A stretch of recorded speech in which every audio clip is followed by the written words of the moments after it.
Kabar gembira buat calon mahasiswa baru Universitas Negeri Makassar, UNM. Uang kuliah tunggal, UKT UNM, tidak naik. Hal ini ditegaskan Rektor UNM, Profesor Kartajayadi, di Menara Pinisi UNM, Jalan AP Petarani, Tidung, Kecamatan Rapocini, Kota Makassar, Sulsel, Selasa 2 Juli 2024. Tidak naiknya UKT juga sudah disampaikan ke Kementerian Pendidikan. Hari ini, calon maba UNM sudah mulai ujian tulis di Menara Pinisi UNM. Para mahasiswa sudah datang sejak pagi sesuai jadwal tesnya. Adapun tes tulis terbagi 4 sesi. Ujian dilaksanakan mulai pukul 8 WITA sampai pukul 16.30 WITA. Para calon mahasiswa memakai pakaian bebas tapi formal dan rapi. Mereka sambil menjinjing map berisi berkas ujian, sambil menunggu di depan ruangan.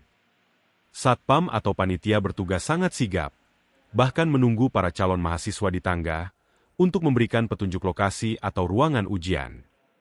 Profesor Karta menekankan bahwa proses penerimaan ini harus berjalan transparan dan akuntabel.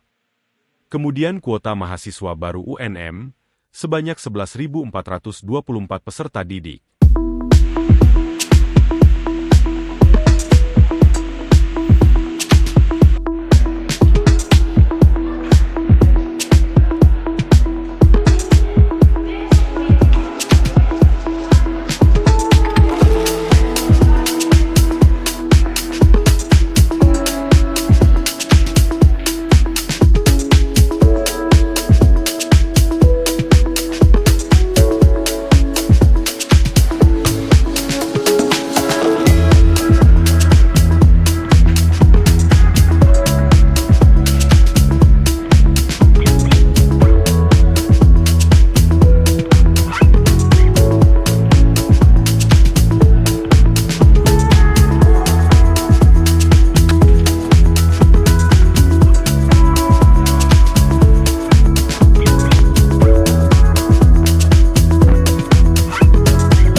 Dari beberapa jalur. Kalau UKT itu kan di kementerian sudah menyampaikan tidak ada kenaikan.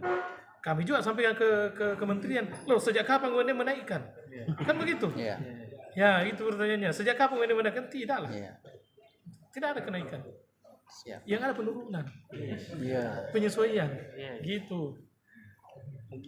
Dari panitia, ketua panitianya mungkin Download Tribun X sekarang. Menghadirkan lokal menjadi Indonesia.